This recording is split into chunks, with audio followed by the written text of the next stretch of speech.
Kevin Strickland, a 62-year-old black man from Kansas City, Missouri, was arrested at the age of 19, tried once, had a hung jury. 11 people aimed to convict him. One person said no, black man. The prosecutor told him this won't happen again. They retried him, found him guilty. 12 white people on the jury. The man was innocent. He stood by his innocence.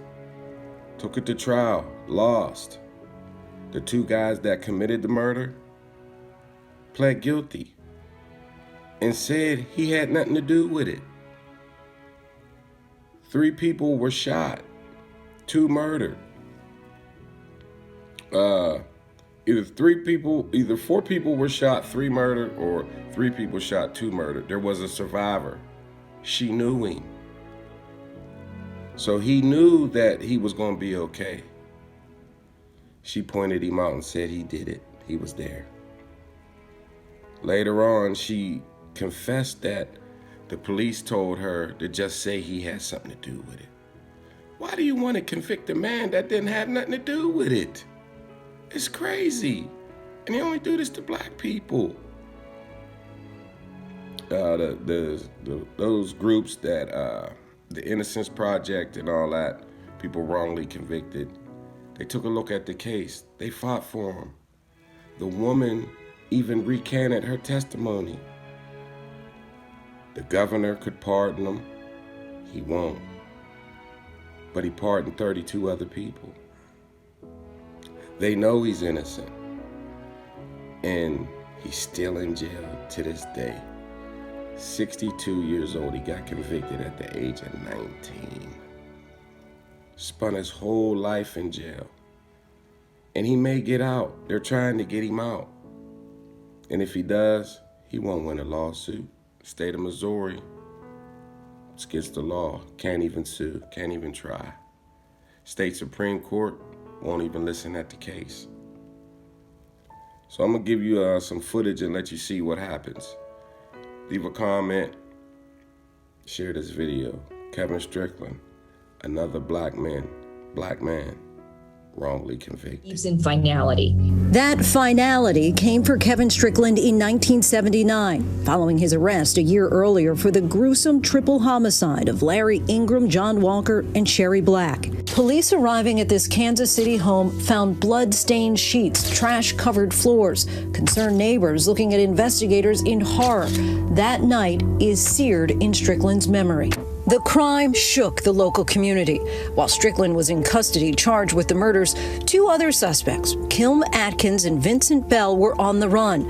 Police found Strickland's fingerprint on Bell's car, which Strickland says he had driven on multiple occasions as the men grew up together. He also says he was confident Cynthia Douglas, the only surviving eyewitness, knew him and would know he was not involved. Cynthia Douglas then points you out as being one of the shooters. Right. Yeah, disbelief, total disbelief. She told her now ex-husband that the police told her all she had to do was pick Strickland and this would be over. Cynthia Douglas passed away in 2015. Convicted in 1979, 1989, 1999. And then 2009, 30 years later, the woman finally wants to speak up. That's terrible. What type of person would do that to somebody? Like that's just goes to show you the level of how rotten human beings can be. People just don't give a damn about you, man. They'll tell you that they love you. They'll tell you, hey, how you doing? Say they care. Speak to you, be kind and courteous. And they wouldn't piss on you if you was on fire, man. People ain't shit, man. God damn. You live with the knowledge for 30 years. You put a man in jail that had nothing to do with the murder of your friends. How could you do that to someone? In February of 2009, an unexpected email that would ultimately have major implications. from Cynthia Douglas to the Midwest Innocence Project with the subject wrongfully charged. I am seeking info on how to help someone that was wrongfully accused.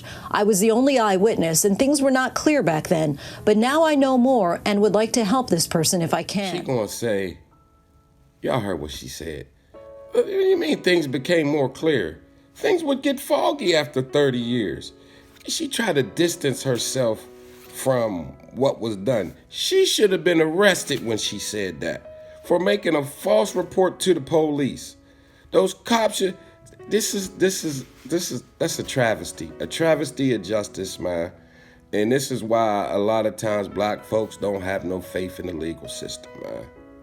She gonna come forward with that bullshit letter. She should have been like, I lied on the man. They told me that if I said he did it, that everything would go away, and they know he did it even though he didn't. Like, tell the truth, woman. I'm pissed off, y'all. This is crazy. Let's get back to the video. This can't be happening. But here in the show me state of Missouri, it's unclear just what else Mr. Strickland would have to show in order to prove his innocence. According to Injustice Watch, for decades, the state's attorney general's office has fought nearly every wrongful conviction case. That's kind of saying I did it, but you feel like I've served enough time. No, I didn't do it. No. Now wipe it off. Another avenue is Senate Bill 53. The Missouri legislature just passed a bill, Senate Bill 53, which allows a prosecutor to file a motion for new trial to overturn a wrongful conviction. That bill is still sitting on the governor's desk. Last week, Governor Parsons' office announced the names of 36 pardons. Kevin Strickland was not one of them. When something like that comes up, we look at those cases, but I don't know that necessarily makes it a priority to jump in front of the line. He's been tried, again, and a jury of his peers that found him guilty. A jury of his peers?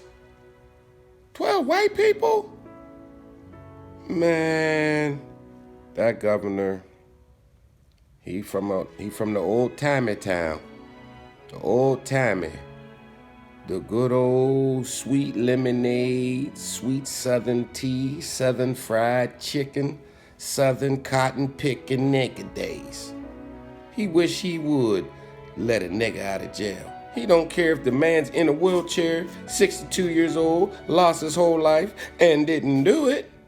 He was tried by a jury of his peers, and he was found guilty. And therefore, in the great state of Missouri, we will keep him in jail even if the nigga guilty or if the nigga innocent. Now, by God, we are not in the business of letting niggas go free when we got them by the tail. Some bullshit, man. This is why I tell everybody to vote, man. We might not control the big things, but we can have a say-so on the little things. In the state of Missouri, black folks ain't voting. You get a governor, Republican governor, that won't even let you out of jail when the prosecutor says he didn't do it. Let him out of jail. It's crazy. Uncivilized, uncultured, racist, white lawmakers. Black folks, voting's like playing basketball. You can't win the game if you don't play. You gotta vote. Kevin Strickland has served more than 15,000 days behind bars. If exonerated, he will be one of the longest wrongful imprisonments in U.S. history. Let's just call it what it is. This is wrong.